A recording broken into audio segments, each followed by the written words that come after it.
Hey guys, welcome back to my YouTube channel. तो आज हम अपोथेसिस सीरीज को दोबारा स्टार्ट करने जा रहे हैं। अगर आपने प्रीवियस चैप्टर्स की एक्सप्लेनेशन नहीं देखी है तो वो आप देख सकते हो, प्लेलिस्ट में अवेलेबल है असेंशन टू गॉड नाम से, और प्लेलिस्ट का लिंक डिस्क्रिप्शन में भी है, तो आप वहाँ पे डायरेक्ट क्लिक करके भी देख सकते हो। जैसे कि हमने प्रीवियस चैप्टर में देखा था, लुपियन और लुज़ेंग एक दूसरे को प्यूर्गेटरी माउंटेन में मिलते हैं। चैप्टर नंबर 11 की स्टार्टिंग होती है। लुपियन और लुज़ेंग एक दूसरे के सामने खड़े होते हैं, तभी वांग यान वापस आ जाता है और लुपियन के कंधे के ऊपर हाथ रख के बोलता है लुज़ेंग को कि तुम लू यान से रिलेटेड हो, तुम उसे कैसे जानते हो? मैंने कभी नहीं सुना था तुम्हारा नाम, लुपियन ने कभी मेंशन ही नहीं किया, और तुम उससे क्यों मिलना चाहते हो? तो फिर लुपियन सोच रहा होता है कि ब्रदर वांग वापस क्यों आ गए हैं। तो लुज़ेंग बोलता है कि लू यान मेरी यंगर सिस्टर है, ये तो नेचुरल है कि मैं उससे मिलना चाहता हूँ। तो लुपियन बोलता है ये तो कचरा है हमारी फैमिली का, ये डिजर्व नहीं करता लू यान से मिलना। तो वांग यान बोलता है मैं तुम्हारी फैमिली मैटर्स में इंटरेस्टेड नहीं हूँ, और तुमने इससे पहले इसके बारे में क्यों नहीं बताया मुझे? वो ये सब गुस्से से बोल रहा होता है, और फिर वो बोलता है कि ऐसा क्यों लग रहा है मुझे, जो तुमने फैमिली लेटर मुझे दिया था वो भी फेक था। ये सुन के लुपियन डर जाता है और एक जगह खड़ा होकर कांपने लग पड़ता है। वो सोच रहा होता है कि अब मेरा क्या होगा। तो फिर वांग यान नीचे झुक के ग्रीट करता है लुज़ेंग को और बोलता है कि मैं वांग यान हूँ, जो कि एक डिसिपल है क्विंगन सेक्ट का, और प्रो पास डिसिपल भी हूँ। लुज़ेंग भी शौक हो जाता है ये देख के, और लुपियन तो कुछ ज्यादा शौक हो जाता है। ऐसा लग रहा होता है कि उसके पैरों के नीचे से जमीन ही खिसक गई हो। तो लुज़ेंग फिर अपनी इंट्रोडक्शन देता है नीचे झुक के, सेम ही कि मैं लुज़ेंग हूँ और एक आउटर डिसिपल हूँ ड्रिजल पीक का। लुज़ेंग सोच रहा होता है कि एक प्रो पास डिसिपल मेरे को इतनी ज्यादा रिस्पेक्ट दे रहा है, ये तो बड़ी अजीब बात है। फिर वांग यान बोलता है कि लुज़ेंग मैंने तुम्हारा नाम पहले भी सुना है, यान तुम्हारे नाम को बड़ी बार मेंशन करती है,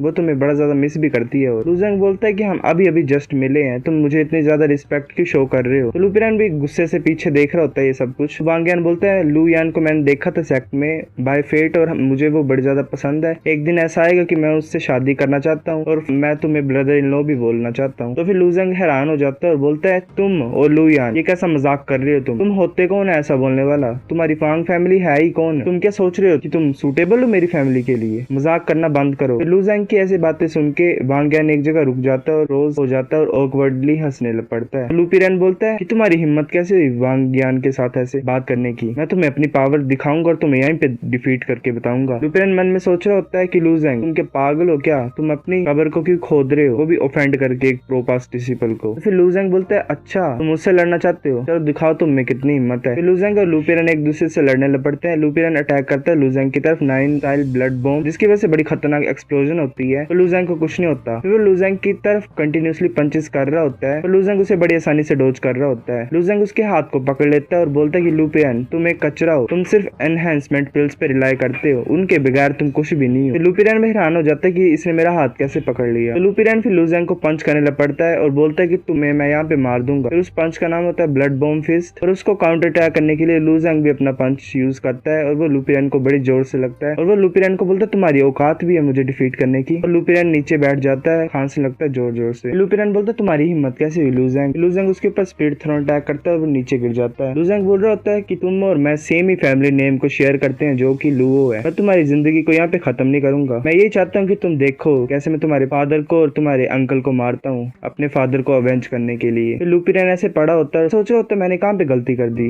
मैंने इतना कुछ प्लान किया था, मैं एनहेंसमेंट पिल्स को पाऊंगा और अपनी फैमिली का प्राइड बनूंगा और सक्सेस को पाऊंगा यंग एज पे, पर मैं ऐसे कैसे बोन रिफाइनमेंट लेयर के एक बच्चे से हार गया? मैंने कहाँ पे गलती कर दी इतनी खतरनाक? फिर एक डिसिपल वांग यान को बोल रहा होता है कि ब्रदर वांग तुम इस फाइट को ज्वाइन क्यों नहीं कर रहे? उसने सिर्फ लुपियन को क्रिपल ही नहीं किया पर तुम्हें ऑफेंड भी किया है। तो वांग यान बोलता है कि मैं दूसरों के फैमिली मैटर्स में इंटरफेयर नहीं कर सकता हूँ, और ऊपर से लुज़ेंग लू यान का बायोलॉजिकल ब्रदर है। तो लुज़ेंग बोलता है मैं लुपियन को क्रिपल कर दिया है, तुम उसका बदला नहीं लोगे? तो जो वांग यान के साथ डिसिपल होता है वो गुस्से से बोलता है तुम्हारी ऐसी हिम्मत? और वांग यान उसे रोक लेता है। वो डिसिपल बोलता है कि ब्रदर वांग ये बदतमीज बच्चा इतनी ज्यादा एटीट्यूड से बात कर रहा है हमें और आपको ऑफेंड कर रहा है, क्या हम इसे ऐसे जाने देंगे? वांग यान बोलता है कि तुम बड़े ज्यादा टैलेंटेड हो और ब्रेव भी हो, ये कोई हैरानी की बात नहीं कि तुम लू यान के ब्रदर हो। फिर वो हंसने लग पड़ता है। लुज़ेंग सोच रहा था ये बंदा बड़ा ज्यादा अजीब है और इसकी थॉट्स भी बड़े ज्यादा अनप्रेडिक्टेबल है। तो वांग यान बोलता है पर फिर उसके ऊपर लोटस इंटेंट का यूज करता है और बोलता है कि तुम लू यान के बायोलॉजिकल ब्रदर तो हो, तो तुम्हारे पास इतनी पावर नहीं है प्यूर्गेटरी माउंटेन की पीक पे जाने के लिए और उसको बचाने के लिए, और मैं उन कुछ लोगों में से एक हूँ जो वो कर सकता है और उसे बचा सकता है, और तुम कैसे बोल रहे हो कि मैं उसके लिए सूटेबल नहीं हूँ? लुज़ेंग उस लोटस इंटेंट की वजह से पीछे की तरफ पुश होता जा रहा होता है। फिर लुज़ेंग थोड़ी देर सुन रहा होता है, फिर बोलता है तो क्या हुआ, ये सच है, मैं अपनी बहन को खुद बचाऊंगा अपने आप, मेरे को कोई जरूरत नहीं है आउटसाइडर की, और आउटसाइडर को भी कोई जरूरत नहीं है मेरी फैमिली मैटर्स में इंटरफेयर करने की। तो फिर वांग यान बोलता है अच्छा, और अपनी एनर्जी से एक लोटस क्रिएट करता है अपने हाथ के ऊपर और बोलता है कि तुम लुपियन को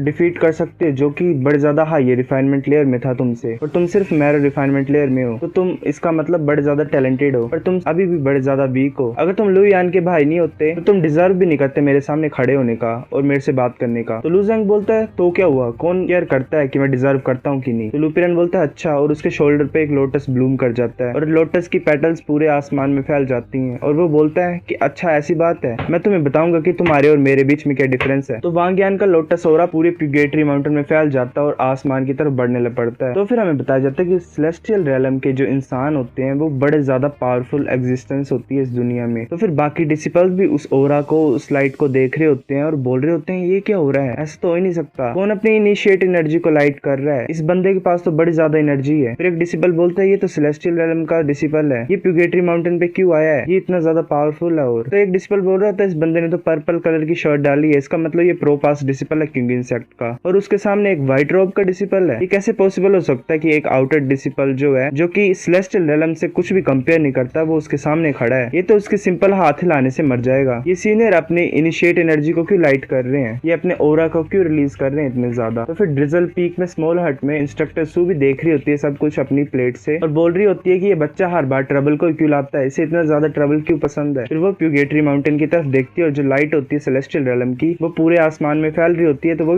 हैरान हो जाती है देख के। फिर वो एक टाइम सोचती है कि मैं उसे मरने देती हूँ, आगे वो ऐसे तो चाहता है। फिर वो यहाँ वहाँ घूम रही होती है, बड़ा ज्यादा सोच रही होती है, बड़ी ज्यादा टेंशन में होती है और वो फिर उसको प्लेट में देखती है अपने, वो फ्लाइंग कैरेज में बैठती है और प्यूगेटरी माउंटेन की तरफ निकल पड़ती है। तो लू यान भी हमें दिखाई देती है वहाँ पे प्यूगेटरी माउंटेन के पीक पे बैठी है, जो कि स्लिंग शॉट को पकड़ के अपने भाई की यादों को ताजा कर रही होती है और सोच रही होती है कि उसके भाई ने उसको कैसे बना के दी थी वो स्लिंग शॉट जब वो छोटी थी। तो एक टाइम वो रो रही होती है, तभी उसका भाई उसको वो स्लिंग शॉट बना के देता है, तो वो बड़ी खुश हो जाती है और यहाँ वहाँ उसको लेके घूमने लग पड़ती है। फिर लू जैंग उसे कंधे पे बिठा के भी यहाँ वहाँ घुमाता था। तो लू यान भी देख रही होती है उस लाइट को और बोल रही होती है तो वांग यान की इनिशिएट एनर्जी है, ओके किसी से लड़ाई कर रहा है। तो फिर वो आईज क्लोज करती है और कंसंट्रेट करने लगती है। तो उसे दिखाई देता है कि वांग यान तो एक आउटर डिसिपल से फाइट कर रहा है। तो फिर वो बोलती है कि व्हाइट रोब और एक आउटर डिसिपल, तो वो अच्छे से देखती है फिर कंसंट्रेट करके। तो फिर उसे दिखाई देती है लू जैंग की शक्ल। लू यान बोलती है ये तो मेरा भाई है, ये यहाँ पे कहाँ से पहुंच गया। तो फिर हमें प्यूगेटरी माउंटेन का सीन दिखाया जाता है जहाँ पे वांग यान और लू जैंग लड़ रहे होते हैं। तो लू जैंग बड़ी ज्यादा कोशिश कर रहा होता है उस ओरा से बचने के लिए और खड़े होने के लिए, और वो खड़ा नहीं हो पा रहा होता है। फिर वो बोल रहा होता है कि ये तो सेलेस्टियल रेलम का बंदा है, ये इतना ज्यादा पावरफुल है। और फिर वो कंसंट्रेट करता है तो उसे पर्पल कलर का प्योर एनर्जी उसकी बॉडी में दिखाई देती है, जो कि धीरे धीरे ऊपर की तरफ बढ़ रही होती है उसकी नीचे की बॉडी से। तो फिर वांग यान बोलता है अब तुम्हें पता लगा कि कितना ज्यादा डिफरेंस है हम दोनों के बीच में, मेरे को सिर्फ एक उंगली लगेगी उठाने के लिए जिससे तुम मर जाओगे। मैं इतना ज्यादा पावरफुल हूँ पर फिर भी लू यान को बचाना मेरे लिए बड़ा ज्यादा मुश्किल है और थकान भरा है, और तुम सोच रहे हो कि तुम डिजर्व करते हो उससे मिलना भी। तो फिर लू जैंग को ये सुनकर गुस्सा चढ़ जाता है और लू जैंग पूरी कोशिश कर रहा होता है उस ओरा से बचने के लिए और खड़े होने के लिए, पर जो ओरा होता है वांग यान का वो उसे बार बार पीछे पुश कर रहा होता है। तो ये सब कुछ देख के लू यान भी कोशिश कर रही होती है प्यूगेटरी माउंटेन की पीक को लीव करने के लिए और लू जैंग को बचाने के लिए, पर वहाँ पे एक फॉर्मेशन होता है जिसका नाम होता है 6 डायरेक्शंस आर हेवंस फॉर्मेशन, जो कि उसको वहां से लीव करने के लिए रोक रहा होता है। फिर लू यान अपने अटैक करने लग पड़ती है उस फॉर्मेशन के ऊपर और वो फॉर्मेशन सारे अटैक्स को वापस भेज दे रहा होता है और उस फॉर्मेशन में एक सिंगल डेंट भी नहीं आ रहा होता है। तो लू यान पैनिक हो जाती है बड़ी ज्यादा और सोच रही होती है मैं क्या करूं, मुझे अपने भाई को बचाना पड़ेगा। वांग यान बोलता है तुम्हारी बॉडी बस ज्यादा टफ है बच्चे। फिर वो बोलता है चलो देखते हो तुम्हारी बॉडी कब तक लास्ट करती है, कब तक सर्वाइव करती है। वो अपने लोटस इंटेंट को और ज्यादा इंक्रीज कर देता है। तो लू जैंग आखिरकार खड़ा ही हो जाता है और बोलता है कि ऐसा लग रहा है कि मुझे अपनी पूरी पावर का यूज करना ही पड़ेगा। तो वांग यान भी सुन रहा होता है। तो लू जैंग फोकस कर रहा होता है और वो रेलम ऑफ फोकसिंग में पहुंच जाता है। लू जैंग आईज क्लोज करके खड़ा हो जाता है और एक गोल्डन ओरा उसको सराउंड कर लेता है। वो बोल रहा होता है कि तुम स्ट्रॉन्ग हो, मुझे पता है तुम बड़े ज्यादा स्ट्रॉन्ग हो, तुम्हारे अटैक्स भी बड़े ज्यादा स्ट्रॉन्ग है वांग यान, पर मैं अब एक स्टेप भी नहीं हिलूंगा यहाँ से। तो फिर वांग यान बोलता है कि तुम अभी भी मुझे इंसल्ट कर रहे हो, मैं तुम्हें यहाँ पे झुका के दम लूंगा। फिर वो लोटस को फॉर्म कर देता है एनर्जी से लू जैंग के ऊपर। फिर हमें पता लगता है कि हर एक सिंगल लोटस जो होता है वो बड़ा ज्यादा वेट करता है। एक सिंगल लोटस का वेट होता है 10 कोल्ड्रम्स। वो लोटस लू जैंग से टकरा रहे होते हैं, लू जैंग झुकता नहीं है। लू जैंग थोड़ा सा बैंड हो जाता है पर वो झुकता नहीं है पूरी तरह से। तो फिर लू यान भी सोच रही होती है कि ब्रदर प्लीज तुम्हें टिकना होगा, तुम्हें कुछ नहीं होना चाहिए। तो गाइस चैप्टर नंबर 11 इतना था। अगर आपको वीडियो पसंद आए तो लाइक करो, नहीं भी आए फिर भी लाइक कर दो, शेयर करो अपने दोस्तों के साथ, कमेंट करो अगर आपको वीडियो पसंद आई है कि नहीं, नेक्स्ट चैप्टर चाहिए वो भी लिख दो, सब्सक्राइब करो। तब तक के लिए बाय बाय।